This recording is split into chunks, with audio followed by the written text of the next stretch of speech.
Boa noite, irmãos. Uma alegria muito grande, duas alegrias muito grandes de estar aqui com os irmãos novamente nessa semana teológica. Já fazia um bom tempo que eu não vinha aqui a Ibaviva, e a última vez que eu vim era no outro prédio, fazia um bom tempinho. E muito alegre de ver tudo que Deus tem realizado no meio dos irmãos, a maneira como as coisas têm acontecido. Isso alegra muito o nosso coração.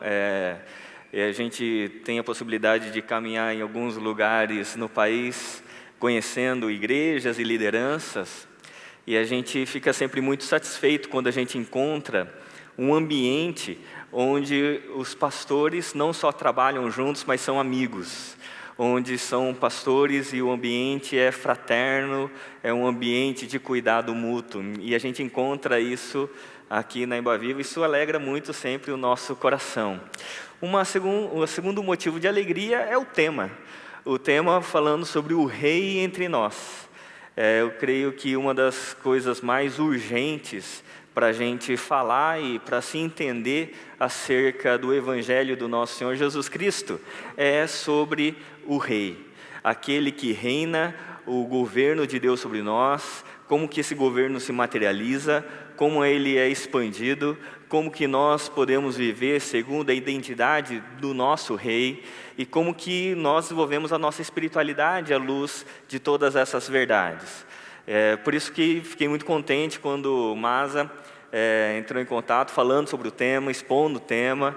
Falei assim, nossa alegria falar sobre o Rei do Reino, o Rei que está entre nós. E é por isso que eu quero convidar você a ler a Escritura Sagrada, que se encontra lá em Colossenses, no capítulo 1. A gente vai falar hoje um pouco sobre a relação pessoal com esse Rei, e amanhã a gente vai falar sobre a relação comunitária com o Rei. Colossenses, capítulo 1, versos de número 13, a Escritura Sagrada vai nos dizer assim: Ele nos libertou do poder das trevas e nos transportou para o reino do seu Filho amado, em quem temos a redenção, a remissão dos pecados. Ele é a imagem do Deus invisível, o primogênito de toda a criação, pois nele foram criadas todas as coisas, nos céus, sobre a terra, as visíveis e as invisíveis, sejam tronos, sejam soberanias, quer principados, quer potestades. Tudo foi criado por meio dele e para ele. Ele é antes de todas as coisas, nele tudo subsiste. Ele é a cabeça do corpo, que é a igreja. Ele é o princípio, o primogênito dentre os mortos, para ter a primazia em todas as coisas. Porque Deus achou por bem que nele residisse toda a plenitude, e que, havendo feito a paz pelo sangue da sua cruz, por meio dele, reconciliasse consigo mesmo todas as coisas, quer sobre a terra, quer nos céus.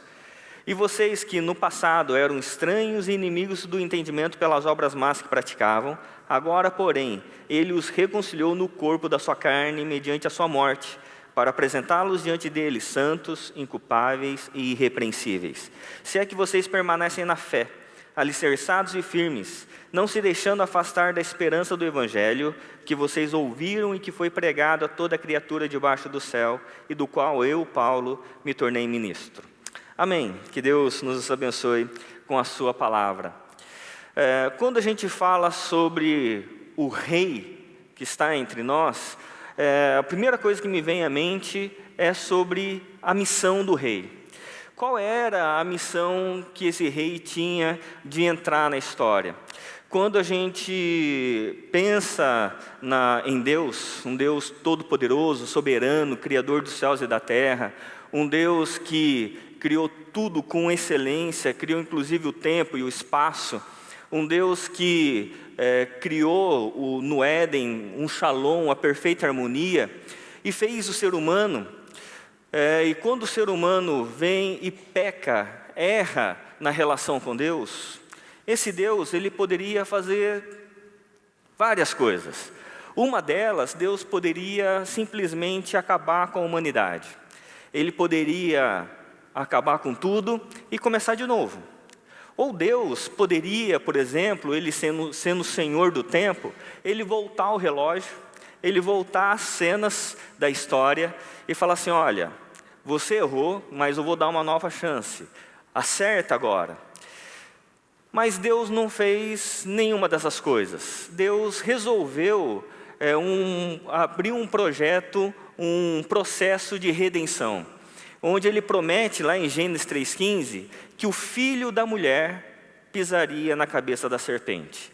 Esse texto de Gênesis 3,15, ele vai ser um norte para todo o Antigo Testamento. A promessa do Messias, a promessa do filho da mulher que pisaria na cabeça da serpente. Que todo o mal e a maldade, toda a dor e o sofrimento existente por causa da queda, um dia seria suprimido, seria exterminado por causa desse filho da mulher que entraria na história. Quem é esse filho da mulher? Ele é Cristo, o Deus que toma visibilidade, que no verso 13 e 14 do texto que nós lemos, que fala que Ele, Cristo Jesus, nos libertou do poder das trevas e nos transportou para o reino do Filho amado, do seu Filho amado, em quem temos a redenção e a remissão dos pecados. Esse rei que entra na história, portanto, é um rei que vem curar um problema, uma doença que nós tínhamos, um problema que está dentro da gente, está no nosso interior, está no fundo da nossa existência, que nos desfez, que foi o pecado. Foi o fato de nós termos sido desligados de Deus e pós-queda, nós passamos a ter uma identidade caída, afastada de Deus. Por isso que os primeiros filhos de Adão, Caim e Abel, nós já vemos ali inveja e assassinato. Caim mata Abel. A violência, a inveja, a cobiça, o sofrimento, a angústia, a corrupção, a violência está presente nos primeiros 2 filhos de Adão. Porque isso seria agora parte da identidade do ser humano. O ser humano nasceria desligado de Deus, tendo em si algo que sabota a nossa vida e as nossas relações, que é o pecado. E quando Deus propõe o processo da redenção, Ele promete que o filho da mulher, o rei, entraria na história para pisar na cabeça da serpente. E esse texto de Colossenses 1,13 diz que isso se cumpriu, que Ele, em Cristo Jesus, Ele nos libertou do poder das trevas, esse poder que tomava a nossa existência, que nos desfazia, nos desfigurava da imagem de Deus que nós fomos criados. Agora nós fomos libertos desse poder diabólico que desfigurava a nossa identidade, e agora nós fomos transportados para o reino do seu Filho amado. Nós fomos agora, voltamos agora a ser imagem e semelhança de Deus por meio de Cristo Jesus, em quem nós temos a redenção e a remissão dos pecados. Por isso que o Carson, nesse livro A Cruz e o Ministério Cristão, ele vai dizer assim, que a cruz divide a humanidade. O homem, por si só, ele é pretensioso, é tão brutalmente idólatra que tenta dominar o próprio Deus.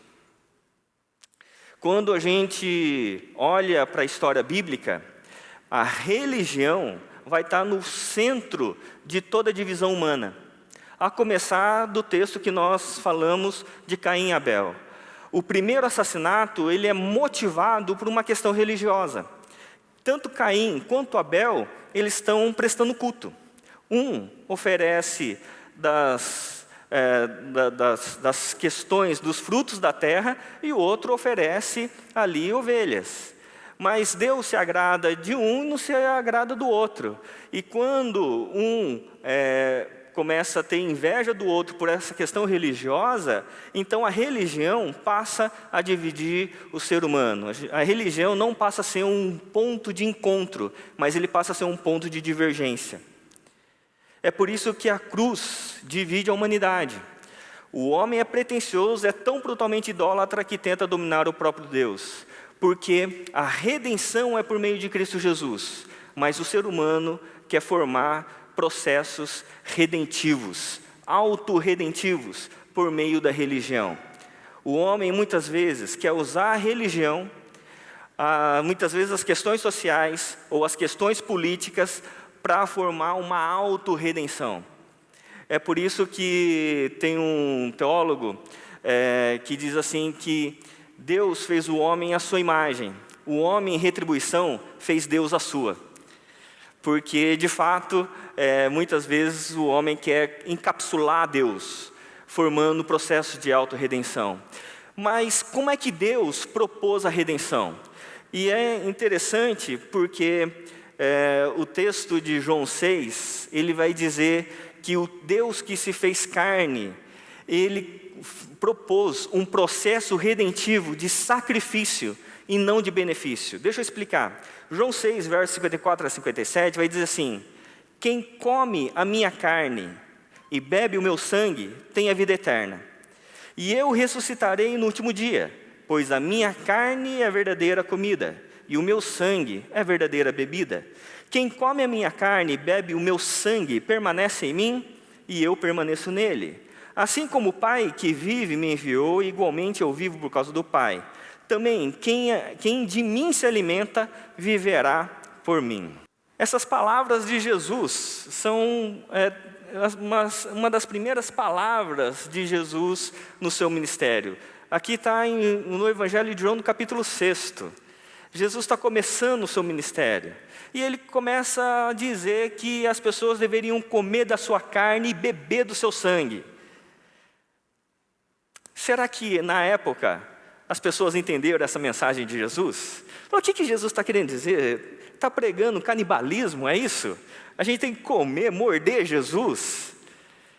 É interessante isso, porque quando Jesus está dizendo isso, ele está estabelecendo um novo princípio de vida, um princípio de vida a partir da consciência do reino de Deus, a partir do rei que veio.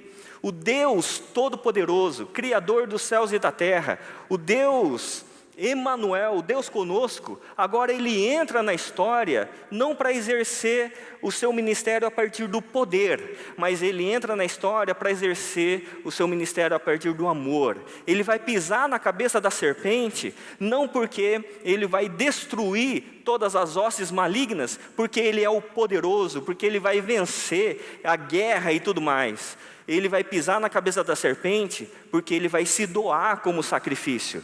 Então, quando o rei do reino entra na história, ele não entra como um rei em batalha, mutilando todos os seus inimigos, vencendo à força os seus inimigos. Ele entra na história sendo anunciado por 3 magos.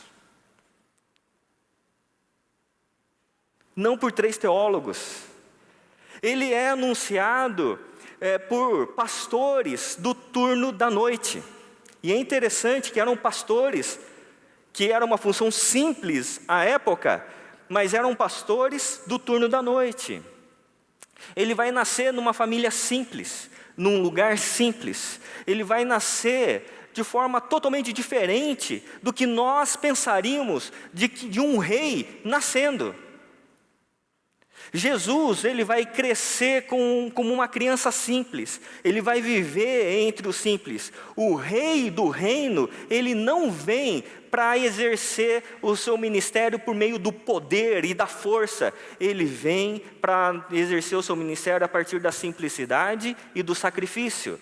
É por isso que quando a gente olha para o Evangelho de João, o Evangelho de João vai esclarecer algumas coisas importantes para a gente começar a falar acerca desse rei do reino. Porque o Evangelho de João, ele vai ter que a gente chama de quiasmo, uma estrutura em molduras, porque havia 4 paradigmas da religião no Antigo Testamento: o culto, a forma certa de adorar a Deus, o clero, as pessoas certas para elevar a Deus, o povo, tinha o sábado, o dia correto da adoração, e havia o templo, o lugar, o espaço físico correto para se adorar a Deus. Então, a religião no Antigo Testamento, havia esses 4 paradigmas que mostrava como o rei do reino precisaria ser adorado. Mas quando o rei vem para a história, ele transforma esses 4 paradigmas. A primeira questão é em João 2. No Evangelho de João, no capítulo 2, vai falar que Cristo é o melhor vinho. Por quê? Porque o primeiro milagre de Jesus, transformar água em vinho. E é interessante essa passagem, porque lá no Evangelho de João, está tendo uma festa de casamento, e uma festa de casamento possivelmente de pessoas simples, porque acaba o vinho no meio da festa, e festa de casamento naquela época era diferente das festas de casamento de hoje. Festa de casamento de hoje dura umas 4 horas, 5 horas, 6 horas no máximo. Festa de casamento na época durava 7 dias. Então, eram festas que duravam dias, vinha a pessoa, voltava, né, era aquele movimento. Lua de mel, aliás, antigamente eu achava que era muito melhor, porque antigamente lua de mel durava 1 ano. Olha que benção! Era muito melhor naquela época. E aí o que acontece é que no meio da festa do casamento acaba o vinho. E aí tinha uma cerimônia religiosa para quando a pessoa entrasse na festa de casamento. E estava acontecendo as bodas, e quem está lá dentro da festa é Jesus, o Cordeiro. Quem está lá na festa é Jesus, que depois a Bíblia vai falar que é o noivo. E ali está acontecendo a festa, e havia uma cerimônia para quando as pessoas viessem da sua jornada, e não tinha asfalto, era tudo terra. Havia uma cerimônia chamada cerimônia da purificação, para que a pessoa entrasse limpo à festa. E havia ali talhas de pedra na entrada da casa, e com água. E vai dizer o Evangelho de João que haviam nessa festa, nessa casa, 6 talhas de pedra, com 2 a 3 metretas. Cada metreta era uma medida de 40 litros. Se era de 2 a 3, era de 80 a 120 litros. Eram 6, então, em média, estava 600 litros de água. E quando acaba o vinho, Jesus fala assim, olha, encha ali as talhas de água até a boca. E Jesus transforma essa água em vinho. A questão é que quando Jesus resolve o problema do vinho, Jesus cria um outro problema. Qual era o outro problema que havia sido criado? Que quando agora chegasse alguém para a festa e perguntasse, onde está as talhas de pedra para a purificação? As pessoas diriam, está ali. Mas e agora, o que eu faço? Está em vinho, não tem água mais. Jesus responderia, toma o vinho. Porque agora a purificação não é mais por uma cerimônia externa, você colocando água sobre a cabeça. Agora o vinho representa a purificação interna. Mas eu falei que esse texto é um quiasmo, porque lá em João 6, ele vai falar do pão. No texto que nós lemos, vai dizer que todo o texto de João 6 vai discorrer sobre Jesus como sendo o pão que desceu do céu. O pão que, quando nós comêssemos, nós teríamos vida. Então, o capítulo 2, o capítulo 6 do Evangelho de João, ele é uma moldura de que há um pão e há um vinho, pela qual nós temos vida e purificação. O Rei do Reino é aquele que vem trazer a nós o alimento que nos salva eternamente, o pão e o vinho, que nós usamos, por exemplo, na Santa Ceia, não é, para mostrar e simbolicamente que nós estamos comendo da carne e do sangue de Jesus. Mas nesse recheio, no capítulo 2 ao capítulo 6, nós temos os 4 paradigmas sendo ressignificados. No capítulo 2, depois da festa de casamento, Jesus ele vai sair da festa e vai para o templo. Quando ele chega ao templo, ele faz um chicote, expulsa todos os mercadores ali do templo, porque a casa de oração tinha se transformado em comércio, em uma casa de salteadores. A igreja, que deveria ser o lugar onde as pessoas ressignificariam o seu pensamento, a sua fé, tinha se transformado num lugar de comércio. E aí o que acontece é que Jesus expulsa todo mundo e fala assim: agora vocês podem destruir esse templo, porque esse templo já não faz mais sentido, a função dele acabou, e eu vou reconstruir esse templo em 3 dias. E aí o pessoal fala assim: você está louco, como é que você vai reconstruir em 3 dias, sendo que nós demoramos 46 anos para reconstruir esse templo? E aí Jesus estava dizendo que poderia destruir porque Ele agora é o templo. E Ele estava falando sobre a ressurreição. Depois Jesus sai do templo e vai se encontrar com um homem do clero, Nicodemos. E a esse homem do clero, ele vai dizer: olha, agora clero não é aquele que é nascido do judaísmo, que é filho de Abraão. Agora clero é aquele que é nascido do Espírito. Se você não nascer de novo, você não é filho de Deus, você não é do reino de Deus. E isso não cabia na cabeça de Nicodemos, porque para um judeu era do reino simplesmente porque ele nascia da linhagem de Abraão. Ele era filho de Abraão, portanto ele era do reino. E Jesus, ele vai dizer assim: não, aquele que não nascer de novo não é do reino de Deus, porque agora clero é todo aquele que é nascido de Deus. Todo que é nascido de Deus já é clero. Aí Jesus sai dessa conversa com Nicodemos e vai se encontrar no capítulo 4 com uma mulher samaritana. E na conversa com a mulher samaritana, o diálogo é sobre culto. A mulher samaritana, depois de identificar que Jesus era de fato profeta, ela vai dizer assim: qual é o correto lugar da adoração? É aqui em Samaria ou é em Jerusalém? E quando ela fala o correto lugar da adoração, ela não está falando de música. Porque quando a gente fala assim, vamos adorar a Deus, o que a gente pensa? Música, né? A gente vai cantar a Deus. Não, a adoração naquela época tinha a ver com sacrifício, com um cordeiro sendo imolado para ser o sacrifício pelos pecados. A adoração era culto. E aí Jesus vai responder para a mulher samaritana que chegaria o tempo, e na realidade esse tempo já havia chegado, em que os verdadeiros adoradores adorariam o Pai em espírito e em verdade. Porque agora culto não é mais uma forma, culto agora é uma identidade. Cristo é o culto. E aí ele vai sair dessa conversa com a mulher samaritana e vai no capítulo 5 encontrar um paralítico, que estava há 38 anos como paralítico.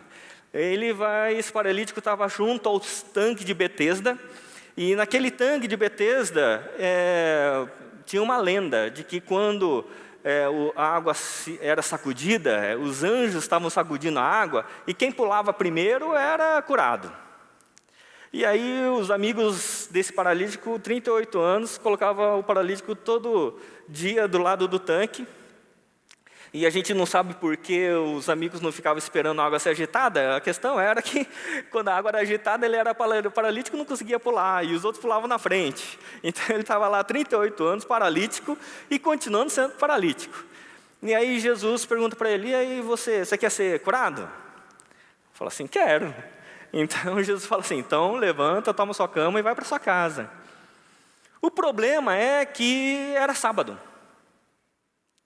E aí o paralítico está lá carregando a sua maca, indo embora para casa, e ele encontra com os religiosos da época, que fazia 38 anos que esses religiosos conheciam o paralítico do lado do tanque de Betesda. Mas de repente eles veem o paralítico andando. E eles falam assim: uau, o paralítico está andando. O que os religiosos dizem na época? Que você está andando e carregando a cama? Você não sabe que hoje é sábado, não pode carregar a cama? Esse é o questionamento dos religiosos. Falou assim, hoje é sábado, está na doutrina, não pode carregar a cama. E aí o paralítico falou assim, olha, não é culpa minha, eu só estou obedecendo a ordem daquele que me curou. E aí o paralítico se encontra com Jesus, e Jesus vai dizer assim, olha, eu sou o Senhor do sábado. Quando a gente olha para esse texto, a gente começa a perceber que o rei do reino que entra na história, que vem ser um sacrifício, ele vai resignificando toda a religião da época, para mostrar que agora, o entrar no reino de Deus, o culto, o clero, o templo, o sábado, não é mais uma ação externa a nós, mas agora é uma consciência, é uma fé de um Cristo, de um rei, que habita dentro de nós. É por isso que no texto de João 6, no texto que nós lemos, ele vai dizer que nós vamos ter vida, não por uma opção religiosa, não por um conhecimento teológico, mas agora por uma fé, uma novidade de vida, que agora quando a gente come a carne do Filho do Homem, bebe o seu sangue, nós passamos a ter vida. É nesse momento que nós, de fato, passamos a ter vida em Cristo Jesus. Porque o que Deus faz na história é preparar uma mesa. Uma mesa onde Ele serve o seu Filho, Jesus. E chama toda a humanidade para comer do pão e do vinho. E o pão e o vinho não é só uma cerimônia religiosa, uma ceia da qual nós participamos uma vez ao mês, no domingo. Quando a gente participa do pão e do vinho, a gente diz que a gente entendeu que o Rei do reino, do universo, Criador dos céus e da terra, Ele entrou na história não para ter um benefício, mas para se tornar um sacrifício. Que o Deus excelso, soberano sobre todas as coisas, Ele não entrou na história para exercer o seu poder que Ele tinha, mas para exercer todo o amor. E quando a gente começa a olhar para essa questão, a gente começa a entender um pouco da nossa missão, que eu vou falar daqui a pouco. Mas o que eu quero deixar claro aqui para os irmãos nesse início, é que o rei que entra na história não é um rei de poder, embora tivesse todo o poder. O rei que entra na história abre mão de todo o poder para manifestar todo amor. Ele abre mão de todo o poder que o rei tem para manifestar todo o amor como um servo. Como um servo. É por isso que, continuando no Evangelho de João, no capítulo 13, esse rei do reino, ele vai pegar uma bacia com água e vai lavar os pés dos discípulos. E depois que ele lava, ele vai dizer, vocês entenderam o que eu fiz? E os discípulos vão dizer, não entendemos nada. Então ele vai dizer assim, então deixa eu explicar uma coisa para vocês. Vocês estavam aí agora há pouco falando quem que é maior dentro do meu reino, quem vai sentar à minha direita, quem vai sentar à minha esquerda, quem vai ser o primeiro-ministro, quem vai ser o ministro da agricultura, quem vai ser o ministro da fazenda. Vocês estavam com essas ladainhas aí de vocês? Deixa eu falar uma coisa para vocês. Aquele que quiser ser o maior no meu reino, seja aquele que serve. E quando ele usa esse termo, seja aquele que serve, ele usa o termo doulos. O termo doulos é o servo dos servos. Havia várias gradações de servos na época. Havia, por exemplo, o servo classe A, como, por exemplo, José no Egito, como Daniel, como Neemias. Havia os servos que tinham acesso ao rei. Havia o servo classe B, que tinha acesso ao palácio, mas não podia falar com o rei. Havia o servo classe C, que é aquele servo que podia servir no entorno do palácio, mas não podia entrar no palácio.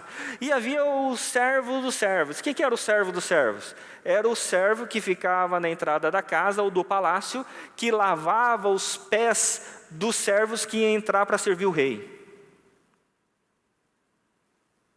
E quando Jesus, sendo o rei do reino, ele vem e lava os pés dos discípulos, ele diz: aquele que quiser ser o maior no meu reino, seja aquele que serve. E ele conclui: porque eu vim para dar o exemplo a vocês, para que vocês façam o mesmo uns aos outros. Esse rei, ele toma visibilidade. No verso de número 15, ele vai dizer assim, que ele, esse rei, é a imagem do Deus invisível, o primogênito de toda a criação, pois nele foram criadas todas as coisas nos céus, na terra, as visíveis e as invisíveis, sejam tronos, sejam soberanias, quer principados, quer potestades. Tudo foi criado por meio dele e para ele. É interessante a Escritura Sagrada porque há uma estrutura que eu acho linda na Escritura, que é Deus revelar primeiro quem é, para depois falar o que vai fazer. E se você observar na Escritura, em vários momentos isso acontece. Exemplo, Gênesis, vai revelar primeiro Deus que é. Então, em Gênesis capítulo 1, vai revelar que no princípio criou Deus os céus e a terra. O verso 2 vai dizer que o Espírito de Deus pairava sobre a face das águas. E o verso 3 vai dizer, disse Deus, haja luz e houve luz. E esse disse Deus, o verbo, a palavra criadora é Jesus. E a gente sabe que é Jesus no verso 3, porque em João 1, vai dizer que no princípio, o mesmo termo de Gênesis, no princípio era o verbo estava com Deus e o verbo era Deus. E o verso 14 vai dizer que nós vimos a sua glória, glória como do unigênito do Pai. Então o verso 3, a palavra criadora, o verbo, é Jesus. A Bíblia abre as suas primeiras palavras revelando primeiro a Trindade, para depois revelar o que a Trindade vai fazer. E uma das coisas que a Trindade vai fazer é no verso 26, quando Deus diz assim, façamos o homem, não é farei o homem, façamos o homem à nossa imagem, conforme a nossa semelhança. Porque um Deus trino cria o homem para ser imagem e semelhança do seu Criador. Um Deus trino cria um Deus que é um Deus coletivo, um Deus uno, mas coletivo ao mesmo tempo, e é incompreensível na nossa cabeça cognitiva, cartesiana, não fecha a conta, mas é um Deus que está para além da nossa capacidade de compreensão. Esse Deus trino, que revelado nas primeiras páginas da Escritura Sagrada, diz, façamos o homem conforme a nossa imagem, conforme a nossa semelhança. Só que esse Deus eterno e invisível, ele toma materialidade, ele toma visibilidade. E quando esse Deus, que é eterno e invisível, toma temporalidade e visibilidade, ele toma visibilidade em Cristo. Ele é a imagem do Deus invisível, no verso 15. É por isso que Howard Snyder, ele vai dizer que a Trindade não é um enigma a resolver, mas um modelo segundo o qual todas as relações humanas, inclusive a igreja, devem ser estruturadas. Ainda, ele vai dizer, a Trindade implica fundamentalmente que Deus é em si mesmo uma conversa permanente, uma comunhão de amor, uma identidade de propósito e unidade de ação. Pai, Filho e Espírito Santo. Isso quer dizer que quando nós agora entendemos a questão do Cristo que se faz carne, ele é a imagem do Deus invisível, há um padrão para a nossa espiritualidade. Porque um Deus todo-poderoso, ele vem na história para ser um Cristo. Ele entra na história para sofrer o dano.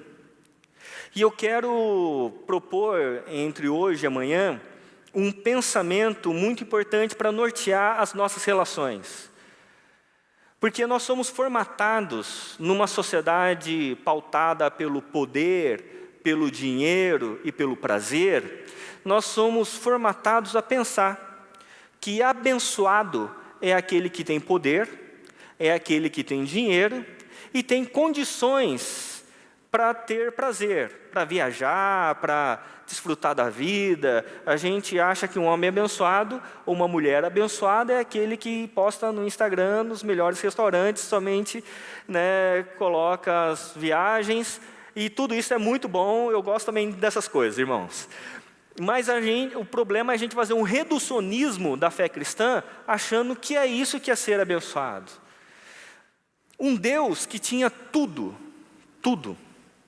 Ele entra na história para abrir mão desse tudo, para que todo o privilégio do seu amor e da sua ação seja do outro, e Ele fique com o sacrifício.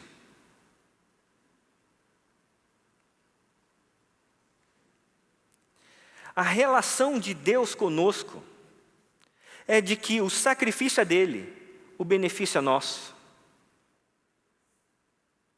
O sacrifício é de um Deus criador de todas as coisas que poderia simplesmente acabar com tudo, mas Ele não fez. Por uma questão muito simples, porque a relação de Deus conosco não é uma relação contratual, é uma relação pactual. Isso tem que fazer toda a diferença nas nossas relações. Uma relação contratual, por exemplo, é uma relação que você tem com o seu plano de saúde. Você pagou o seu plano de saúde por 30 anos. Mas por uma intercorrência da vida, você ficou e não pôde pagar o seu plano de saúde por 3 meses. Mas você pagou 30 anos. E aí você tem um problema de saúde, você vai na emergência, passa o cartão do plano de saúde, o que acontece? Negado. E aí a mulher fala assim, olha, desculpa, mas o seu cartão foi negado. E aí você liga para a operadora do seu plano de saúde, e ela fala assim, olha, você está em débito aqui, 3 meses aqui, você ficou sem pagar o plano de saúde. Aí você vai argumentar com ela, fala assim, mas espera aí, você não me conhece. Eu tenho uma relação com esse plano de saúde antes de você nascer, não sei quantos anos você tem, mas faz 30 anos que eu pago esse plano de saúde. Eu fiquei só 3 meses. Perto de 30 anos não é nada. E aí você pode argumentar dessa forma, qual que vai ser a resposta? Não interessa o que você fez antes, não interessa o que você faz hoje. Se você hoje não cumpriu com o seu contrato, acabou, está negado. Porque é uma relação contratual. É mais ou menos assim, você vai num jantar de família e de repente você cumprimenta o seu cunhado e o seu cunhado, por alguma razão, não te cumprimenta e fecha a cara. Você está vendo? É cunhado. Cunhado é assim mesmo. Deus manda essas coisas para ficar tentando a gente. E aí você fala, tá, quer saber de uma coisa? Ele não me cumprimentou, eu não vou cumprimentar ele também. Eu vou oferecer a carne salgada do churrasco para ele, ele vai ver. E aí a gente paga o mal com o mal, porque é contrato. A gente trata bem quem nos trata bem, a gente ama quem nos ama, a gente cuida de quem cuida de nós. É relação contratual. Mas a relação de Deus conosco não é uma relação contratual, é uma relação pactual. É uma relação de um Deus que, apesar de nós termos virado as costas para Deus, Deus não desistiu de mim, de você. Apesar de nós termos feito o pior, Deus exerceu o seu melhor a nós, dando a nós Cristo, oferecendo e preparando um banquete para nós. E o que Ele pôs à mesa foi a si mesmo, Cristo. Porque apesar de nós termos feito o pior, Deus que nos ama, Ele veio para manter a relação apesar da gente. Porque o pacto de Deus conosco é unilateral. As relações contratuais são bilaterais. E muitas vezes Nós queremos, quando a gente exerce um relacionamento bilateral, contratual, a gente quer que o benefício seja meu e o sacrifício seja do outro. É por isso que muitas vezes pais têm crises com filhos. Porque os pais dão escola, estrutura para os filhos, e aí chega um momento que o pai fala assim: filho, agora é só a hora de pagar. Quero saber das suas notas, quero saber do seu comportamento, quero saber da maneira como você vai responder para mim, porque eu faço uma parte e você faz outra. É por isso que há crises muitas vezes no relacionamento conjugal. Porque a gente estabelece relacionamentos por contratos. Se o outro começa a descumprir o contrato, começa a gerar crise no casamento. É por isso que relações corporativas muitas vezes têm problemas. Porque quando um começa a sair fora do contrato, já começa a dar problema também nas relações. Porque a gente aprendeu a formar relacionamentos apenas reflexivos, reativos. E Deus nos ensina a estabelecer relacionamentos ativos, para que o outro reaja ao nosso amor, como nós reagimos ao amor de Deus, porque o amor de Deus nos constrange. Então, quando Deus entra na história e nos ama tão profundamente, que esse amor começa a nos constranger, mantendo um pacto, mantendo uma relação, isso tem que reestruturar as nossas relações, a não pagar mais o mal com o mal, mas aprender a pagar o mal com o bem, a caminhar uma segunda milha, a aprender a perdoar, a renovar a relação, a oferecer a carne e o sangue para que o outro coma da nossa carne e do nosso sangue, para que ele tenha vida. Então, quando o rei entra na história, ele entra na história para mudar o nosso paradigma, de que agora o que dita as nossas relações não é mais a vingança. Não é a gente arquitetar o mal porque o outro nos fez mal. Não é criar raiz de amargura porque o outro nos contrariou, mas aprender a perdoar. Aprender a, mesmo que a gente seja traído, continuar amando. Mesmo que a gente seja abandonado, continuar amando. Mesmo que a outra pessoa nos negue, a gente continua amando. Mesmo que a outra pessoa duvide, a gente continua amando. Porque quando Jesus, ele foi lavar os pés dos discípulos, ele já sabia que Judas ia traí-lo, Pedro ia negá-lo, que Tomé ia duvidar e que os outros iam abandonar. Mas Jesus, ele pega a bacia de água, olha nos olhos de Judas, e o que ele faz? Ele lava os pés. O rei do reino lava os pés de um traidor.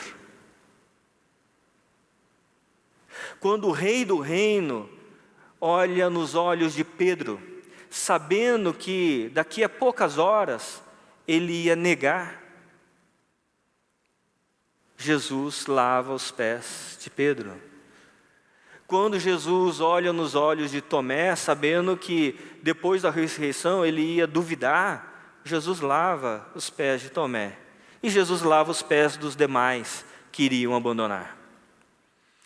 Porque quando a gente ama, a gente não é reativo, a gente é ativo para que o outro reaja à nossa ação de amor. Amém, irmãos?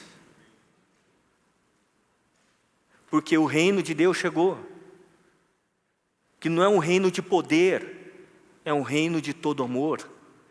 Não é um reino de violência, de vingança e de força. É um reino de generosidade, de partilha e de amor. É por isso o Deus que toma visibilidade na história, visibilidade de um Deus trino, criador de todas as coisas, é um Deus que nos olha nos olhos. E quando Deus, em Cristo Jesus, olha nos olhos de nós, não há nada que nós tenhamos feito ou que faremos que não esteja patente ao seu conhecimento. Mas quando Deus olha nos nossos olhos, conhecendo as nossas mazelas, os nossos erros, as nossas falhas, sabe o que Ele diz? Meu filho, minha filha, toma assento à minha mesa. Coma da minha carne, beba do meu sangue, porque você vai ter vida. Me dá os seus pés para eu lavar. Porque nessa mesa, que se chama Cristo, você encontra perdão, você encontra renovo, você encontra um reino de Deus. Um reino de amor, um reino de justiça e não de vingança. Nessa mesa, nesse ambiente, você encontra uma aliança, um pacto de vida e não um contrato de morte. Nesse ambiente, você pode ser quem você é, porque nada está escondido aos meus olhos. Mas não há pecado e não há erro que o meu amor não possa encobrir. E é esse reino que chegou. É esse rei que entrou na história. É o rei que veio para que o benefício seja nosso e o sacrifício seja dele. Para nos ensinar que nos nossos relacionamentos, a partir da identidade em Cristo Jesus, a gente estabeleça relações onde o benefício seja do outro e o sacrifício seja nosso.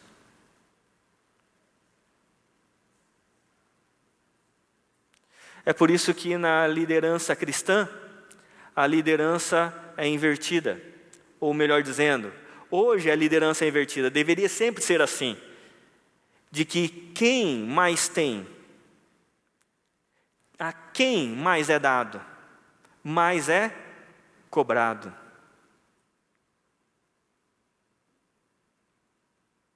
E eu finalizo essa primeira parte com a história de uma vez que eu era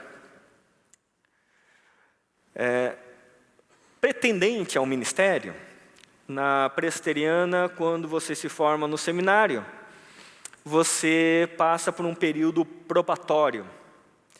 E eu me formei em São Bernardo do Campo e havia sido designado para uma igreja em Birigui. E eu lá, sendo preparado para o ministério, vai ter uma festa de casamento na minha igreja. E participou dessa festa o meu tutor, aquele que era responsável por me avaliar, o presidente do meu presbitério, que presbitério é a junção de várias igrejas, e estava o presidente do meu presbitério, e estava o presidente do meu sínodo, que o sínodo é a junção de vários presbitérios. E eu lá, pretendente ao ministério. E aí teve a festa de casamento, no sábado, correu tudo bem. E aí a gente foi para a escola dominical e eu estava recebendo esses pastores em casa. E uma voz de sabedoria do Espírito de Deus encarnado na minha esposa, ela diz assim: Fábio, se eu fosse você, eu ia um pouco mais cedo para a igreja. Daí eu falei assim: mas por quê? Porque ontem teve casamento e eu não sei se o pessoal limpou a igreja. Eu falei assim: Viviane, você está de brincadeira, né? Mas lógico que o pessoal limpou a igreja. Você acha que o pessoal vai fazer festa e não vai ter alguém que vai ter limpado a igreja? Não, o pessoal limpou. Ela disse assim: se eu fosse você, eu ia um pouco mais cedo. Falei: então tá bom, fui contrariado. Falei assim: Viviane não acredita nas pessoas, não crê nos nossos irmãos. Os nossos irmãos são homens e mulheres de fé, né? Crente. Aí quando eu chego na igreja, meus irmãos, sabe aquele monte de flor, um monte de folhagem, assim a igreja lotada assim de flor, que ficou fechado a noite inteira. Eu falei assim: meu Deus do céu, não é possível. E atrás de mim, o meu tutor, o presidente do presbitério e o presidente do meu sínodo. Falei assim: é hoje que o meu pescoço vai rodar. E aí eu fui, peguei 4 vassouras, uma para mim, o presidente do sínodo, o presidente do presbitério e o meu tutor. Falei assim: a gente tem que arrumar a igreja, porque daqui 20 minutos vai começar a escola dominical. E aí, nós 4 limpamos a igreja. E aí, depois que terminou, eu falei assim: irmãos, me desculpem. Eu não sabia que eles não tinham pego ninguém para limpar, vocês me desculpem. Aí o presidente do meu presbitério disse assim: Fábio, você não tem que pedir desculpa. Nós estamos aqui para isso. Se agora é momento de varrer, a gente vai varrer. Se é agora o momento de pregar, a gente vai pregar. A gente não escolhe o que vai servir. É a necessidade de serviço que nos escolhe. Então está tudo certo. Eu falei: era isso que eu estava pensando, não sabia falar, mas era isso. Então aquilo foi uma lição para mim. Porque eu estava pensando na função deles. E não neles com o coração de cristão, de que líder é aquele que está disposto a servir naquilo que é necessário.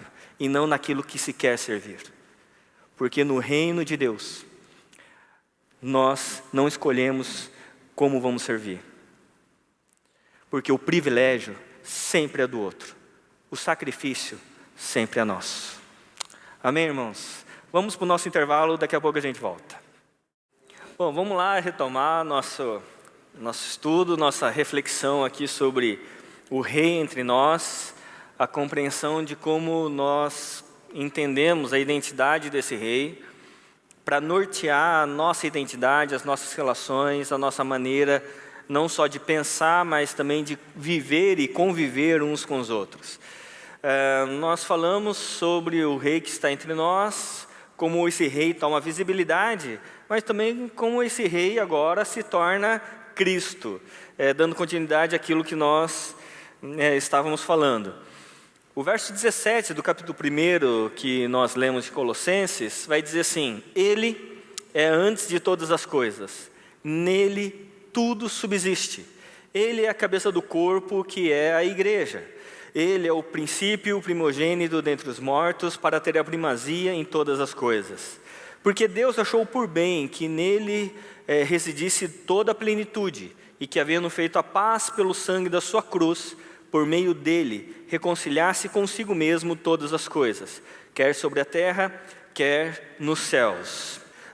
Quando nós falamos que em Cristo Jesus, Cristo nos deu o privilégio e cabia a nós o privilégio e a Deus o sacrifício, e agora isso deve nortear as nossas relações para que no outro resida o privilégio e nós o sacrifício. Nós precisamos entender sempre que nós temos um problema de identidade. Com quem nós parecemos? Quem é a nossa referência? E quando a gente pensa em identidade, um dos grandes problemas é a gente achar que nossa existência é autônoma. E em tese teológica, nós não existimos. porque a existência é prerrogativa de quem existe e dá conta da sua existência. Então só tem um que pode dizer, eu sou, Deus. É por isso que quando Moisés se encontra com Deus, e ele quer o nome de Deus, para anunciar ao povo de Israel que ia ser liberto, Deus responde, diga ao povo que eu sou. Porque só Deus é. Porque existência é existir e dar conta da sua existência. Então nós não existimos. Existência humana é uma ilusão. Ainda mais se ela for autônoma. Então nós não existimos, mas subexistimos no Deus que existe. Amém? Só Deus é. Então, se só Deus é, nós não somos, mas nós subexistimos no Deus que existe. Ou seja, a nossa existência, ela é dependente e não autônoma. É por isso que o texto vai dizer, Ele é antes de todas as coisas, nele tudo subsiste. Ou seja, quando a gente compreende em termos de identidade que tudo subsiste em Deus, nós vamos compreendendo também qual o propósito da nossa vida. Que o propósito da nossa vida não é encontrar uma missão, mas encontrar uma submissão ao Deus que tem uma missão. Porque a missão na história é de Deus. E nós precisamos encontrar a nossa submissão à missão de Deus. Porque só Deus existe e nós subsistimos no Deus que existe. Amém? Deu para entender? Então, quando a gente começa a perceber isso, nós não oramos mais para que Deus faça a nossa vontade. Mas agora nós oramos para que seja feita a vontade de Deus em nós. Porque a vontade de Deus era que Cristo viesse e estabelecesse a redenção em Cristo Jesus, para que nós voltássemos a ter consciência de subsistência e submissão. Para que a gente voltássemos a compreender que nós não somos autônomos, que a vontade de ter autonomia e de ter vida própria, missão própria, foi o pecado do Éden. Foi a queda no Éden. Um homem que quis viver à parte, divorciado da submissão a Deus, mas que quis viver o seu próprio projeto de existência. Dentro do reino de Deus, o rei que se submete a ser um Cristo, a ser um sacrifício, mesmo que nele residisse todas as coisas, ele promove a paz pelo seu sangue, conforme o texto que nós lemos. Então agora nós passamos a orar, não mais para que Deus faça a minha vontade. Agora eu passo a orar diferente. Agora que eu passo a ter maturidade de fé, de entender que o sacrifício é meu e o benefício é do outro, de que a minha relação é pactual, não é mais contratual, de que agora a minha identidade é voltar a ser imagem de Deus, e encontrar nesse Deus que é a minha submissão. Agora eu não oro mais para que Deus faça a minha vontade, eu não oro mais como um filho reclamando, querendo as coisas, que Deus promova aquilo que está no meu coração. Agora eu começo a orar assim: Deus, o que o Senhor precisa? O que o Senhor quer? Você já orou dessa maneira? Você parou e falou assim: Deus, o Senhor já me deu tanta coisa. O Senhor já me deu tudo que eu necessito para a vida e para a piedade. O Senhor me deu vida, aliás. O Senhor me deu condições. O Senhor me deu recursos, o Senhor me deu saúde, o Senhor me deu família, o Senhor me deu igreja, o Senhor me deu conhecimento, o Senhor me deu profissão, o Senhor me deu amigos, o Senhor me deu o ar que eu respiro. Deus, o que o Senhor quer? O que o Senhor está precisando? Você já orou para que Deus revele a vontade dele para você? Ou você ora para revelar a sua vontade para Deus, como se isso fosse possível? Então, quando a gente começa a pensar e a entender que em Deus tudo subsiste, que Ele é a cabeça do corpo, que é a igreja, então agora a gente não passa mais a ter uma crise de identidade, uma crise de dizer assim: cabeça, que é a igreja, deixa eu pensar por você. Eu quero que as coisas sejam assim. Agora a gente passa a orar assim: Deus, o Senhor é o cabeça, eu sou o corpo. Como o Senhor quer me movimentar? Porque não é o corpo que movimenta a cabeça, é a cabeça que movimenta o corpo. É nele que nós subsistimos. Então a gente passa a orar assim: Deus, qual é a sua vontade? Revele a sua vontade para mim. E aí a gente passa a entender, a ter essa consciência de subsistência e de submissão. Porque agora a gente compreende que tudo foi feito paz pelo sangue de Cristo. E nesse sentido, o rei compartilha sua natureza. E ele vai dizer assim no verso 21: e vocês que no passado eram estranhos e inimigos do entendimento pelas obras más que praticavam, agora, porém, ele os reconciliou no corpo da sua carne. Guarda essa palavra: reconciliou no corpo da sua carne, mediante a sua morte, para apresentá-los diante dele santos, inculpáveis e irrepreensíveis. Se é que vocês permanecem na fé, alicerçados e firmes, não se deixando afastar da esperança do evangelho que vocês ouviram e que foi pregado a toda criatura debaixo do céu, do qual eu, Paulo, me tornei ministro. Vou ler novamente o verso 22. Agora, porém, ele os reconciliou no corpo da sua morte. É interessante essa palavra de reconciliar, porque Deus, em termos de identidade, Ele é um conselho. Ele é uma trindade que age em conselho. Então, quando Deus vai criar algo, Deus diz: façamos. Ou em Gênesis 11, desçamos para ver o que o homem está fazendo. Então, Deus sempre age em conselho. É interessante isso porque Deus ele vai revelando que um dos padrões de Deus é trabalhar sempre em conselho.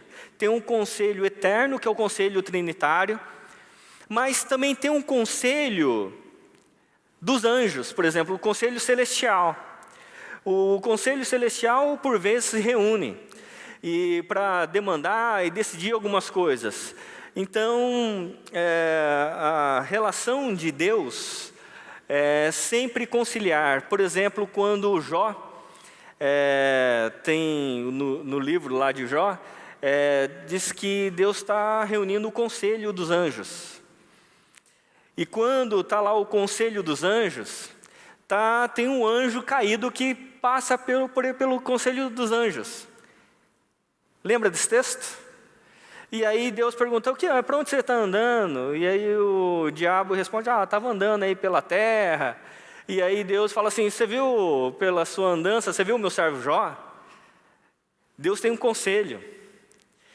Às vezes Deus chama para esse conselho os homens para participar, porque Ele precisa demandar alguma coisa, Ele precisa revelar a sua vontade. Então, por exemplo, em Isaías 6, Deus está lá no seu trono, tem os anjos ao redor, dizendo: santo, santo, santo é o Senhor dos exércitos. Cada anjo tinha 6 asas, com 2 cobriam os pés, com 2 voavam e com 2 cobriam o rosto. E cantando: santo, santo é o Senhor dos exércitos. E de repente, quem aparece nesse conselho eterno de Deus com os anjos? Isaías. Essa mesma cena vai estar em Apocalipse no capítulo 4 com João. E aí lá em Isaías 6, Deus fala assim: olha, eu preciso entregar uma mensagem para o meu povo a quem eu vou enviar? Quem vai por nós? E aí Isaías, olhando aquela cena, ele diz: eis-me aqui, envia-me a mim. Ou seja, Deus é um conselho eterno. E quando Deus criou o homem, Deus criou o homem na sua imagem e semelhança. Deus participava, o homem, melhor dizendo, participava do conselho de Deus. O homem participava desse conselho eterno, antes da queda. Mas depois que veio a queda, o homem se divorciou desse conselho e passou a viver de maneira autônoma. Aliás, o homem ele foi criado para viver em conselho, para não ser só.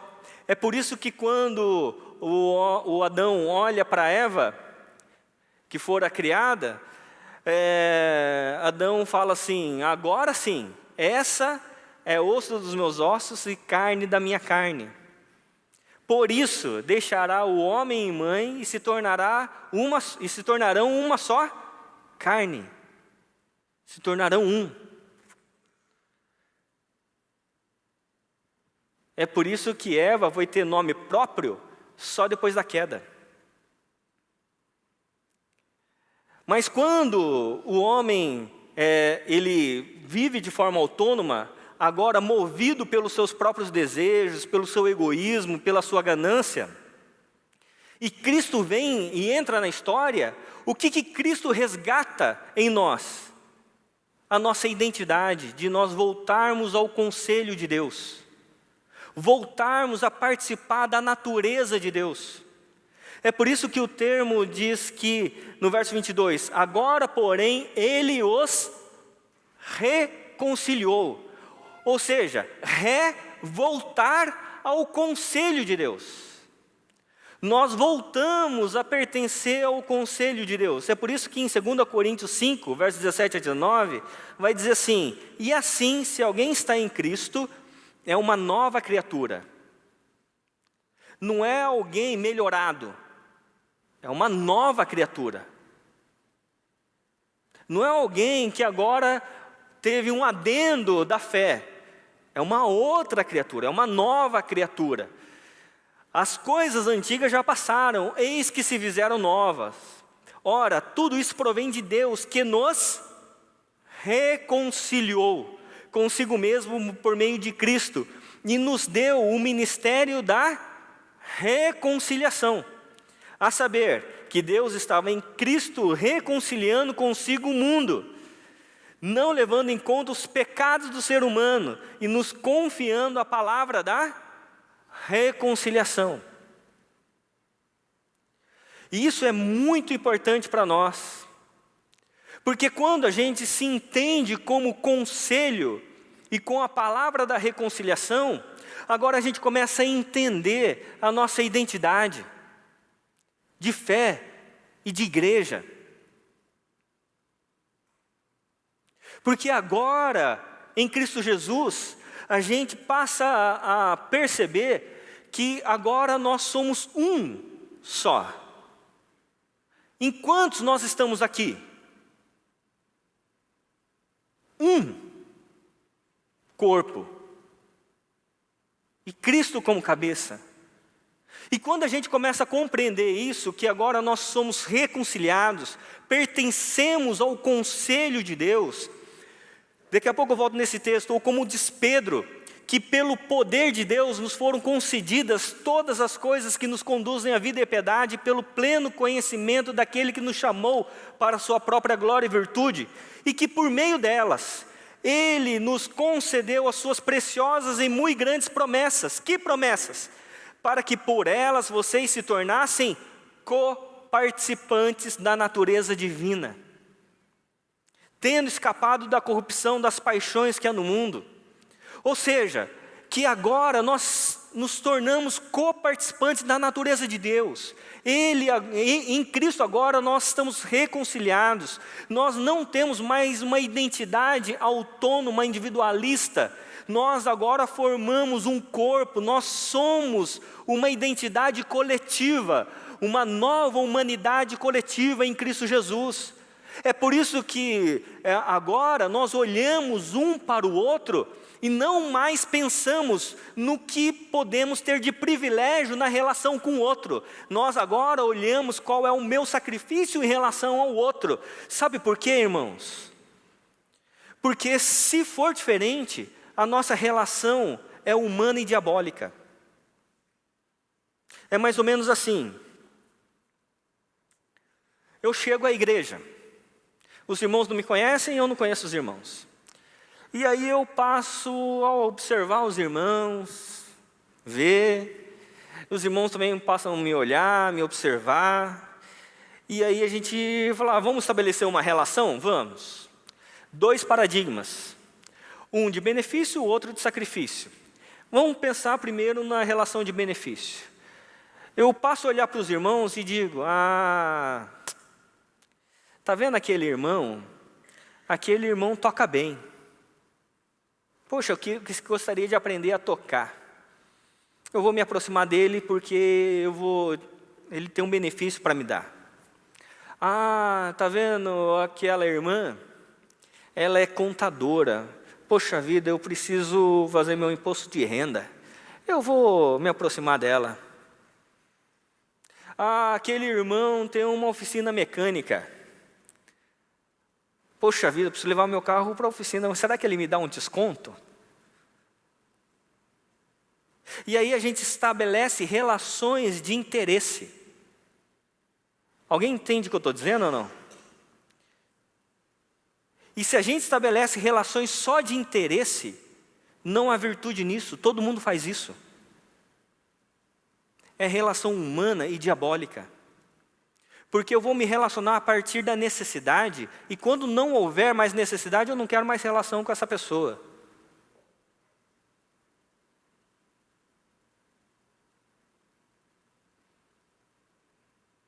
Isso não é relacionamento cristão. Isso é relacionamento pagão, de interesse, que usa a pessoa naquilo que ela pode oferecer e descarta naquilo que ela não oferece mais. Mas a relação por sacrifício é a relação que eu passo a olhar para os irmãos e digo, poxa vida, aquele irmão está com um problema no casamento. Eu vou me aproximar dele, porque eu quero orar com ele. Eu quero instruí-lo. Eu posso orientá-lo. Talvez possa só sofrer junto. Poxa, aquele outro irmão passou o mesmo problema que eu estou passando com os meus filhos. Eu vou lá conversar com ele, porque eu posso compartilhar da minha experiência. E aí, o segundo modelo não é estabelecer relação pelo benefício, é estabelecer relação pelo sacrifício. Onde o que me liga ao outro não é o que o outro tem de bom, mas é o que o outro tem de ruim.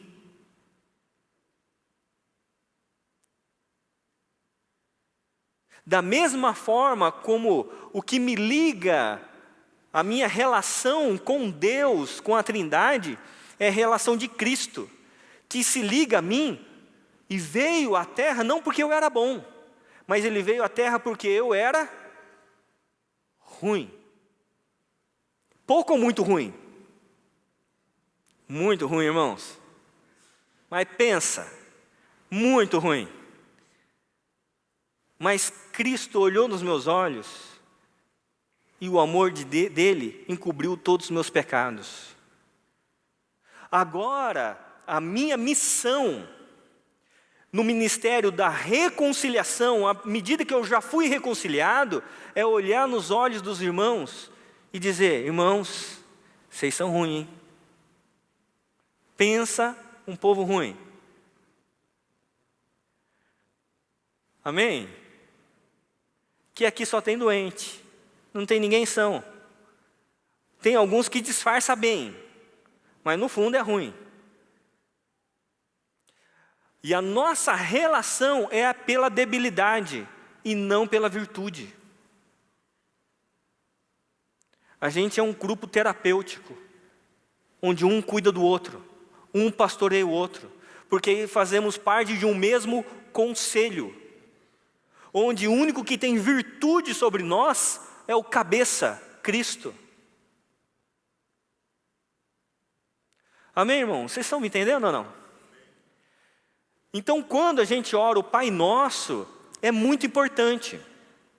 Porque lá em Mateus 6, quando vai falar sobre a oração do Pai Nosso, ele fala assim, olha, eu vou ensinar vocês a orar. Vocês vão entrar no quarto sozinhos, porque o Pai que vem em secreto vai ouvir a oração de vocês. E quando vocês orarem, vocês vão orar assim, Pai meu. É isso? Não, Pai Nosso. Mas ele não fala só sobre o Pai que é nosso. Ele fala sobre o pão nosso. Eu não oro mais para o meu pão. Eu oro para o pão nosso. É por isso que a grande virtude do Pentecostes não foi só o fato das línguas. Que alguns falam que são outras línguas, outros falam que é idiomas. Independentemente do que você pense, né? Mas não era isso. Qual foi a grande virtude de Atos 2? De que os irmãos perseveravam na doutrina dos apóstolos, na comunhão, no partir do pão e nas orações. E eles viviam de tal forma que ninguém pensava mais exclusivamente o que era seu. Mas eles vendiam as suas propriedades e bens e distribuíam à medida que alguém tinha necessidade. A virtude de Atos 2 é que com a descida do Espírito Santo, um passou a olhar para o outro e começou a dizer assim, eu tenho pão e você tem fome, eu vou dividir o meu pão com você que tem fome.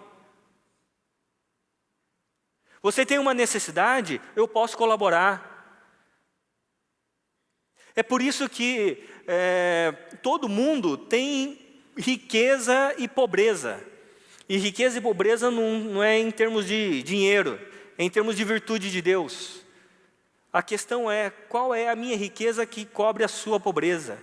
E qual é a sua pobreza que reveste a minha, qual a sua riqueza que reveste a minha pobreza? E quando a gente passa a ser uma comunidade de cuidar um do outro na sua necessidade, na sua debilidade, então a gente passa a ser de fato uma comunidade cristã.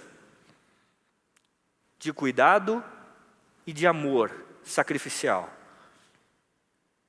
De pacto, onde o benefício sempre é do outro e o sacrifício é nosso.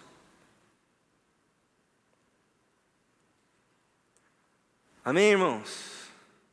Mas ele vai um pouco mais além na oração do Pai Nosso. Ele não fala só sobre o Pai que é nosso, o pão que é nosso. Ele vai falar, perdoa as nossas dívidas, os nossos pecados, como nós perdoamos os nossos devedores. Irmãos, se entra no meio nosso uma pessoa com problema, com pecado, de quem é a responsabilidade? Você sabe que a gente tem 3 possibilidades. A partir da palavra patos, que é afetos, né? A gente pode ser antipático, apático ou empático. O antipático é aquele que fala assim, você é um pecador mesmo, tem que sofrer as consequências. Você é um pecador, é ruim, e então você vai para o inferno. A gente é um antipático, a gente condena todo mundo. Ou a gente pode ser um apático, dizer assim, ado, cada um no seu quadrado.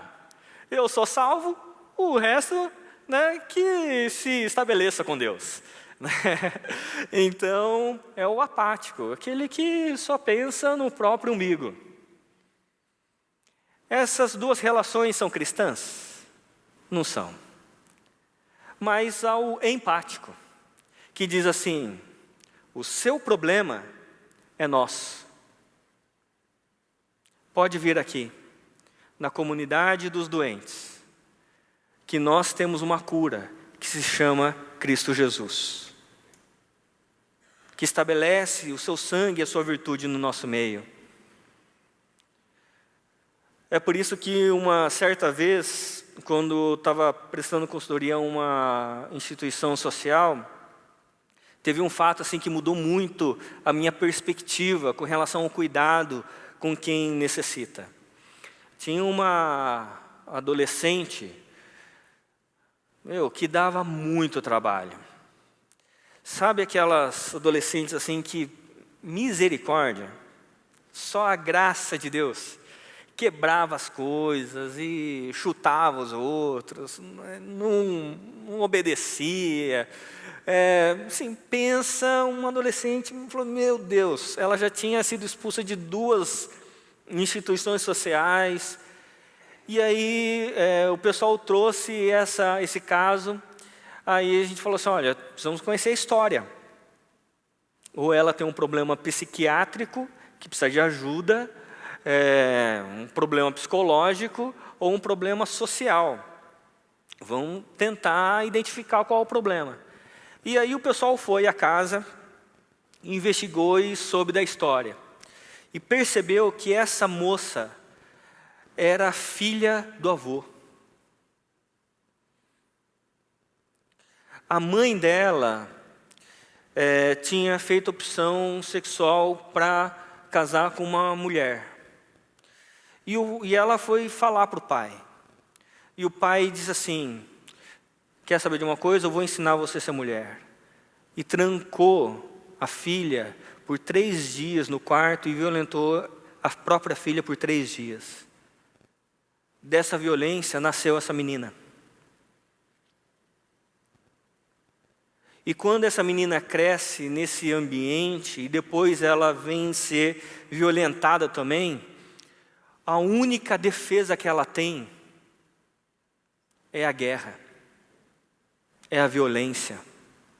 Era uma arma que ela possuía para afastar todo mundo. Quando a gente soube da história daquela moça, por pior que ela fizesse, ninguém perdia mais a paciência. Mudou a nossa perspectiva. Porque a gente tem um problema, irmãos.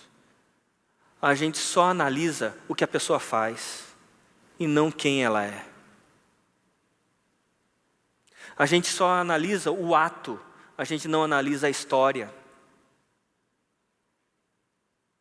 A gente repreende o erro, mas não entende a natureza. E aquela moça nos ensinou a paciência e o amor, que a gente pregava, mas não estava vivendo, porque a gente perdia a paciência. Depois disso, tudo mudou.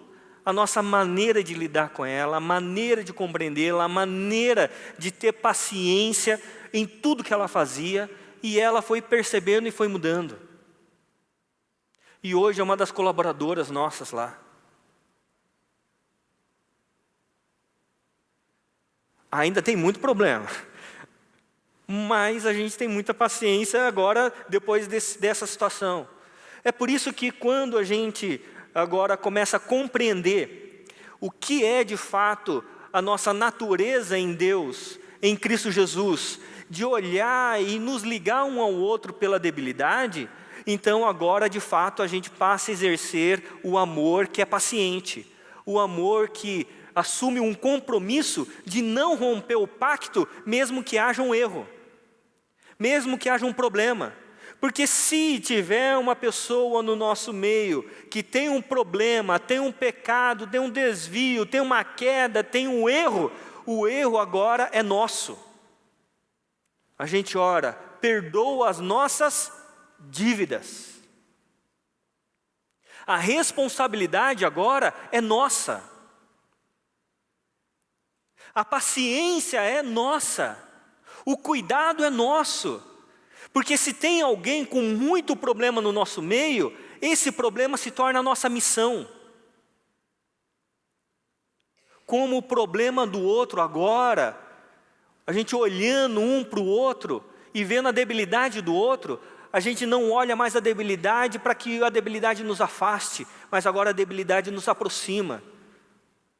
Porque agora a gente vai orar pelo assunto, a gente vai aconselhar, a gente vai cuidar, a gente vai caminhar. Aqui é o ambiente terapêutico, onde as pessoas podem de fato confessar os seus pecados.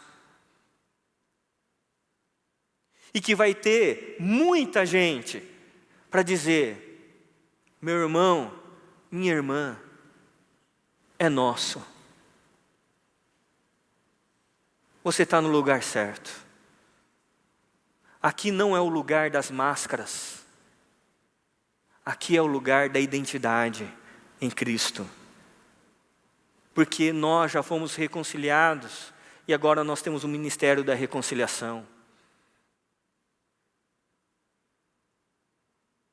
Se tem um lugar, um ambiente seguro, que a gente pode expor as nossas entranhas e expor os nossos erros, é na igreja. E por um bom tempo, a igreja foi um lugar onde a gente escondia todas as nossas mazelas, porque a igreja era o lugar onde as relações eram pela virtude, era pelo benefício que o outro podia dar, e não pelo sacrifício que o outro podia oferecer.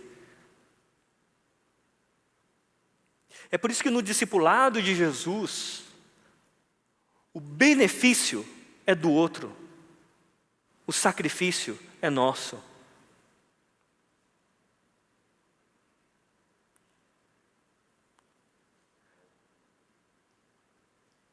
Amém, irmãos?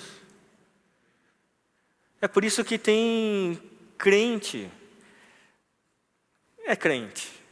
em Cristo Jesus que dá muito trabalho. Mas graças a Deus a gente é uma comunidade que tem muita gente para partilhar o trabalho de todos. E quando todo mundo pega parte do trabalho, não fica pesado para ninguém. Posso ouvir um amém, irmãos? Só fica pesado quando o problema recai sobre poucas pessoas. Quando a gente não é uma comunidade de pastores, a gente é só uma comunidade de filhos. E o que Deus quer é nos emancipar, que a gente não pense mais com a cabeça de filho, a gente pense com a cabeça de pai. Porque o filho chega para o pai só com demanda. Sabe aquela história do filho chegar e falar assim: pai, eu te amo tanto, pai, você é tão lindo, pai, olha... às vezes, quando a gente ia embora da igreja, minha filha queria comer alguma coisa, e de vez em quando, assim, quase sempre ela dormia na pregação, ela falava assim: pai, sua pregação hoje foi tão linda. E minha esposa começava a dar risada, né? Falou: onde você quer ir, filha? Sabe essa história? Às vezes a gente faz isso com Deus.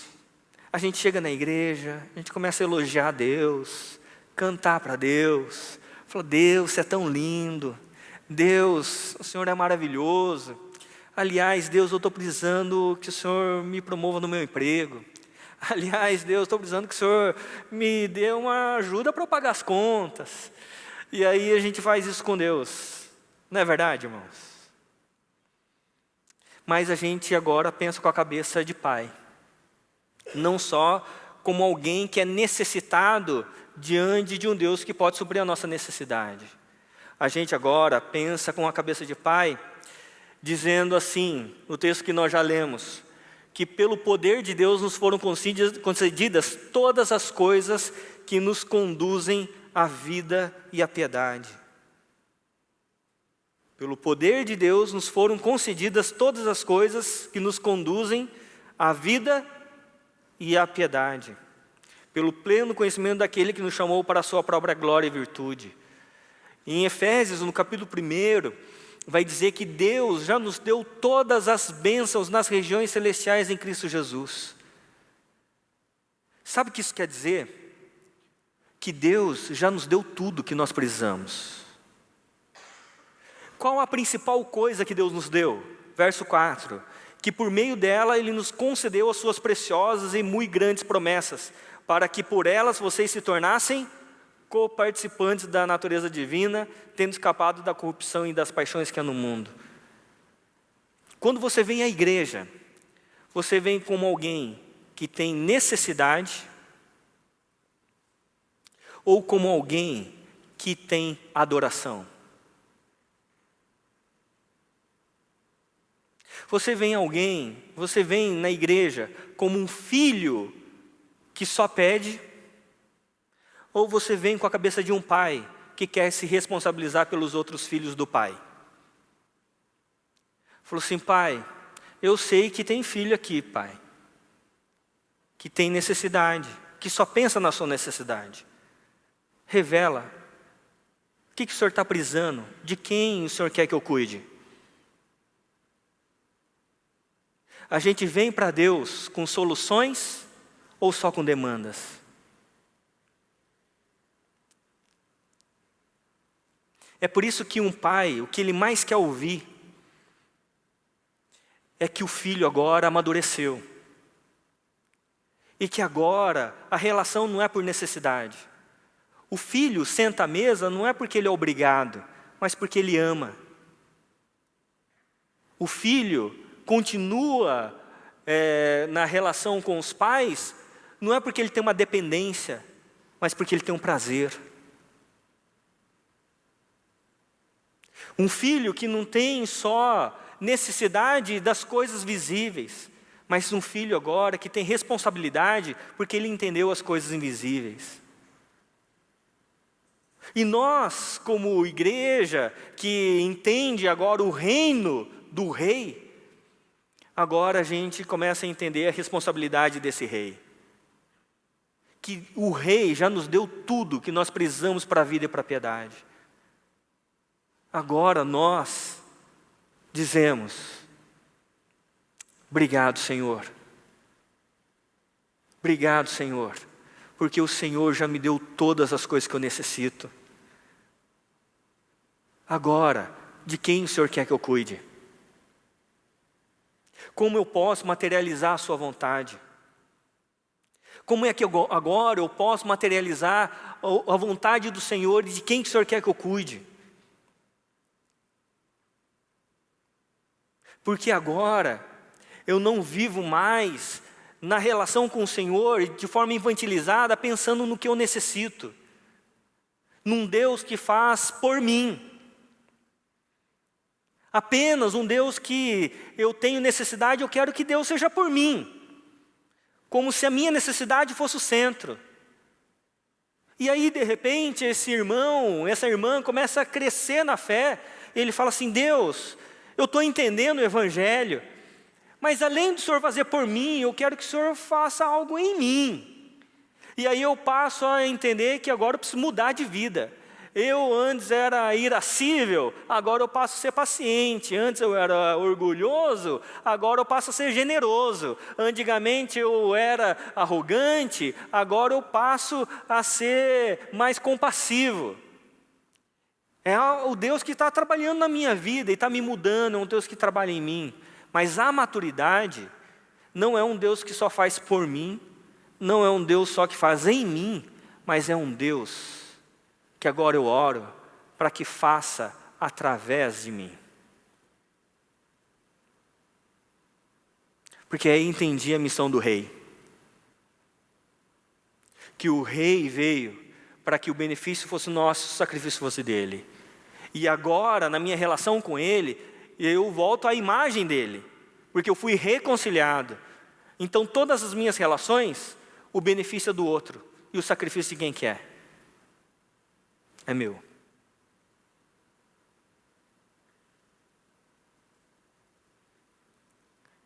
Esse, aliás, é o chamado pastoral.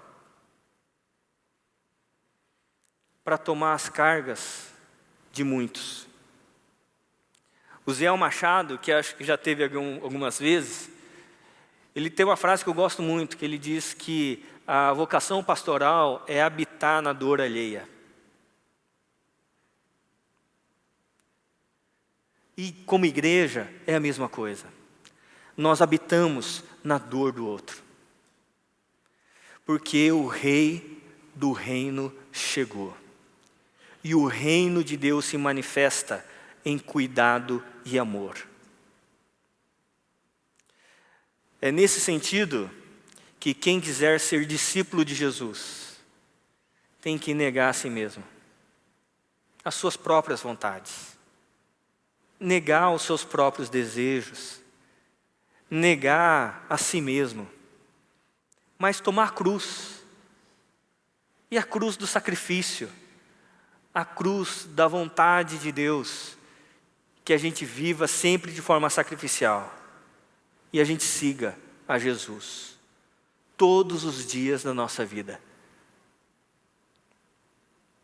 Essa missão de ser igreja, que salga a terra, ilumina o mundo de forma sacrificial, muda as relações. Você imagina se um marido olhasse para sua esposa não somente com cobranças, mas com sacrifícios? Como seria essa relação? Você imagina uma esposa que olhasse para o seu esposo não com cobranças, não com demandas, mas com profundo amor? Você imagina a relação de uma família se os filhos olhassem para os seus pais, no fundo dos olhos, e dissesse: pai, eu não preciso de mais nada, porque eu já tenho o Senhor. Imagina como seriam as relações.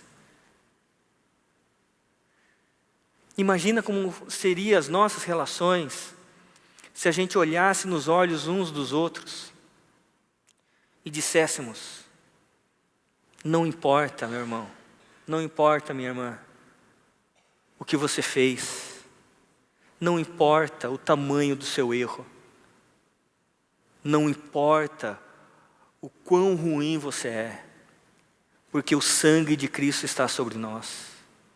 Não há nada, nenhum erro, nenhum pecado que possa nos afastar, porque o amor de Cristo nos encobre. Imagina como seriam as nossas relações se nós não desenvolvêssemos relações por interesse, mas de profundo amor.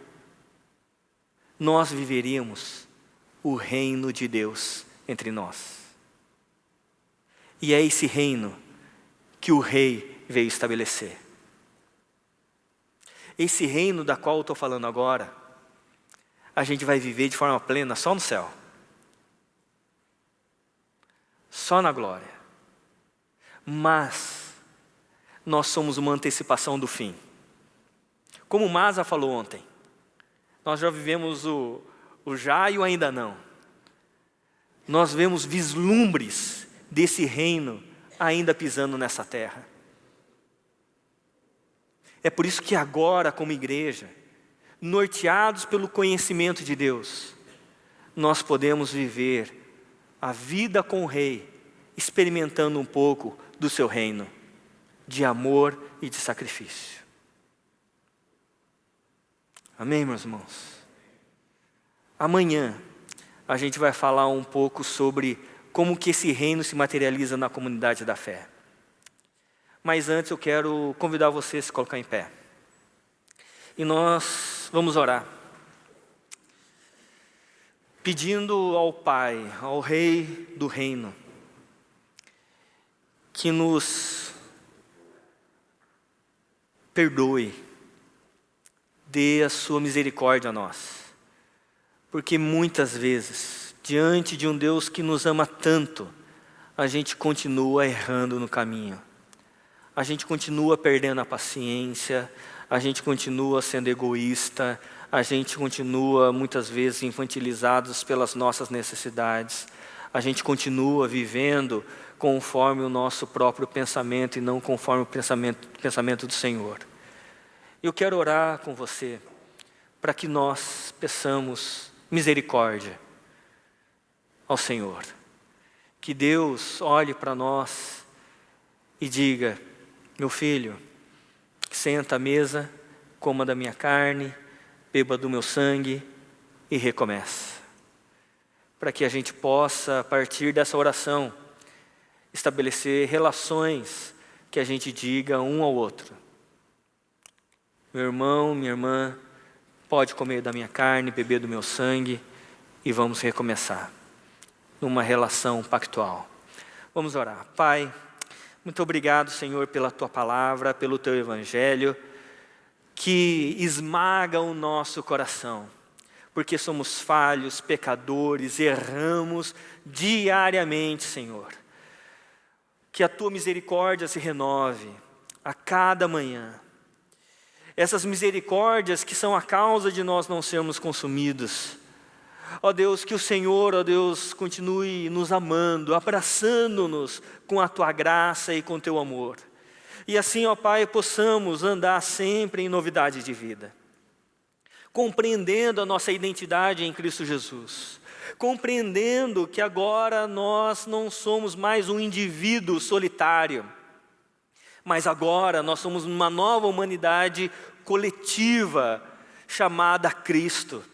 Por isso, ó Deus, nos ame, cuide de nós e nos ensine com o Teu amor e com o Teu cuidado a amar e cuidar uns dos outros. Ensina-nos o Seu caráter, ensina-nos a Sua identidade, Senhor, para que possamos olhar para o nosso cônjuge com olhos de amor e de cuidado. Possamos olhar para os olhos dos nossos filhos, dos nossos pais, e olhar com os olhos de amor e de cuidado. Que as cobranças, elas sejam minimizadas à luz do amor que é manifestado. Que possamos sempre viver, ó Deus, esse amor intenso que nos reveste e que nos perdoa e que nos ajuda a perdoar as falhas uns dos outros. E assim, ó Deus, viver essa novidade da vida, esse novo ambiente chamado Reino de Deus. Ajuda-nos, Senhor, porque em nós mesmos não há virtude, em nós mesmos não há capacidade, porque somos falhos e fracos.